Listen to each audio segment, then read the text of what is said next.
आज हामी अवचेतन मनको शक्तिको नेपाली सारांशमा अलिक गहिरिएर हेरौँ न। एकदमै। यो निकै चाखलाग्दो विषय हो। यसले हाम्रो जीवनलाई हाम्रो भित्री मनले कसरी अदृश्य रूपमा चलाइरहेको छ भन्ने कुरा खोतल्छ नि। हो। खासमा बुझ्नुपर्ने कुरा के हो भने हाम्रो स्वास्थ्य, सम्बन्ध अनि यो सफलता जस्ता कुराहरूमा यो अवचेतन मनको कस्तो भूमिका हुन्छ त? मूल तर्क नै के छ भने नि हाम्रो भित्री संसारले नै बाहिरी संसार बनाउँछ रे। ए साँच्चै कस्तो होला यो?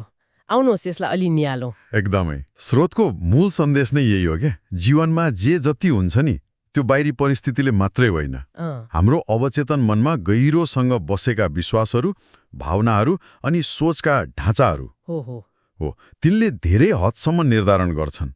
मतलब हाम्रो सफलता वा असफलता, स्वास्थ्य वा बिमार, खुसी वा दुःख, सबैको जरा कतै न कतै त्यो अवचेतन मनमै जोडिएको हुन्छ त। धेरै हदसम्म हो, स्रोतले त्यही भन्छ।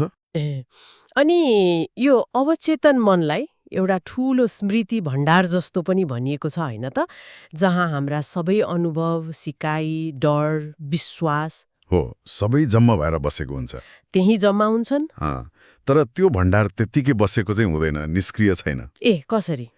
त्यहाँ जम्मा भएका कुराहरूले नै हाम्रो बानी बेहोरा, हाम्रो प्रतिक्रियाहरू, कतिपय निर्णयहरूलाई पनि स्वचालित रूपमा चलाइरहेका हुन्छन्। हामीले थाहै पाउँदैनौँ के। हाम्रा कतिपय स्वाभाविक जस्तो लाग्ने प्रतिक्रियाहरू हुन्छन्, ती वास्तवमा विगतका अनुभवहरूको उपज हुन् जुन अवचेतनमा सुरक्षित बसेका छन्। अनि अर्को एउटा अचम्म लाग्दो कुरा पनि छ नि स्रोतमा, हाम्रो शरीरभित्रै एउटा डाक्टर हुन्छ रे। हो, आत्मउपचार शक्ति हो। अनि त्यसलाई सकारात्मक विश्वासले सक्रिय बनाउन सकिन्छ रे। यो त अलि बढी भएन र? सोचले मात्रै शरीर निको हुन्छ त? सोचले पनि यसमा निकै जोड दिएको छ। यसलाई आत्मउपचार शक्ति नै भनिएको छ।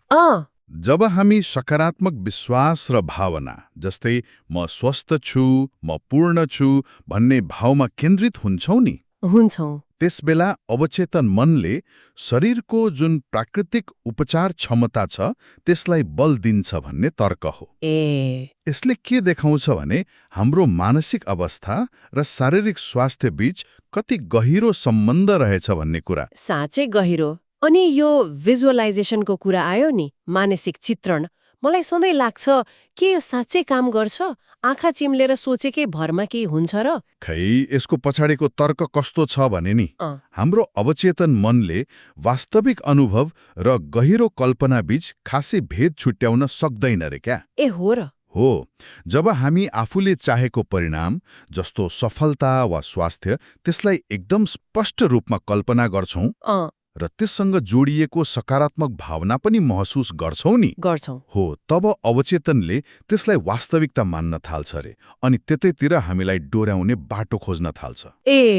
अनि अर्को कुरा, त्यो पुष्टिवाक्यहरू, अफर्मेशन्स जस्तो म स्वस्थ छु, म सफल छु, त्यो पनि सुनेको छु। हो, यस्ता सकारात्मक कथनहरू बारम्बार दोहोऱ्याउँदा पनि अवचेतनमा नयाँ विश्वास रोपिन्छ भन्ने छ। भनेपछि यो अवचेतन मनसम्म पुग्ने बाटो चाहिँ के हो त? कसरी पुग्ने त्यहाँ? केही ध्यान जस्तो कुराले मद्दत गर्छ? हो, किनभने ध्यान गर्दा वा शान्त अवस्थामा हाम्रो चेतन मन, मतलब त्यो तर्क गर्ने मन अलि शान्त हुन्छ नि त। हुन्छ। हो, त्यस्तो बेलामा अवचेतन मन बढी ग्रहणशील हुन्छ, सुन्न तयार हुन्छ। यस्तो बेलामा रोपेको विचार वा विश्वासले चाहिँ गहिरो प्रभाव पार्छ।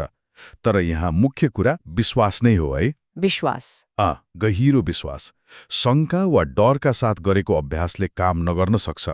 एकदम विश्वासका साथ रोपेको विचारले मात्र फल दिन्छ भन्ने मूल धारणा हो। ल अब यसलाई व्यवहारमा चाहिँ कसरी उतार्ने त? स्रोतले केही क्षेत्रहरू पनि सुझाएको छ जस्तो लाग्यो मलाई। छ जस्तै स्वास्थ्य सुधार्नलाई निरन्तर सकारात्मक पुष्टिवाक्य भन्ने अनि आफू पूर्ण स्वस्थ भएको मानसिक चित्रण गर्ने। सम्बन्ध सुधार्न प्रेम र कृतज्ञताको भावनामा बढी केन्द्रित हुने। अनि पैसाको लागि धन र सफलता? हो, त्यसको लागि चाहिँ मसँग छैन वा अभाव छ भन्ने सोच हटाएर प्रचुरता छ, म सक्षम छु भन्ने मानसिकता विकास गर्ने। अनि डर र चिन्ता हटाउन नि? त्यसको लागि चाहिँ आत्मविश्वास बढाउने, आफ्नो आन्तरिक शक्तिको भावना जगाउने अभ्यासहरू गर्ने। भनेपछि हामीले आफ्नो अवचेतन मनको बगैँचामा कस्तो बिउ रोप्दैछौँ भन्ने कुरामा एकदमै सचेत हुनु पर्यो, होइन त? ठ्याक्कै। एकदम सही कुरा। यो स्रोतका मुख्य शिक्षाहरूलाई निचोड्ने हो भने नि भन्नुहोस् न। पहिलो, अवचेतन मान एउटा उर्वर भूमि जस्तै हो। जे रोपिन्छ त्यही फल्छ। राम्रो रोपे राम्रो, नराम्रो रोपे नराम्रै। दोस्रो, सकारात्मक सोच, मानसिक चित्रण अनि पुष्टि वाक्यहरू यी एकदमै शक्तिशाली औजार हुन् जसले जीवन बदल्न सक्छन्। तेस्रो, डर, शङ्का र नकारात्मक सोचले पनि वास्तविकतामा रूप लिन सक्छन्। त्यसैले यिनीहरूप्रति पनि सजग हुनु पर्यो। हो नि त। र चौथो, सबैभन्दा महत्त्वपूर्ण, आफ्नो गहिरो विश्वास बदल्न सकियो भने जीवन आफै बदलिन्छ। वाह! त्यसो भए सारमा भन्नुपर्दा यो स्रोतले हामीलाई के सम्झाउँछ भने हाम्रो जीवनको अनुभव धेरै हदसम्म हाम्रो आफ्नै भित्री सोच र विश्वासको ऐना हो। हामी आफ्नो अवचेतन मनलाई सचेत रूपमा सकारात्मक दिशा दिएर आफ्नो जीवनको वास्तुकार आफै बन्न सक्छौं। एकदम। र अन्त्यमा एउटा विचारणीय प्रश्न छोडेर जाउँ न त है। हुन्छ। यदि अवचेतन मनले गहिरो विश्वास र बारम्बार दोहोरिएका विचारहरूमा काम गर्छ भने आफ्नो जीवनको कुनै एउटा क्षेत्रलाई मात्र सुधार्नको लागि आजैबाट सुरु गर्न सकिने एउटा सानो तर निरन्तर अपनाउन सकिने मानसिक बानी चाहिँ के हुन सक्ला?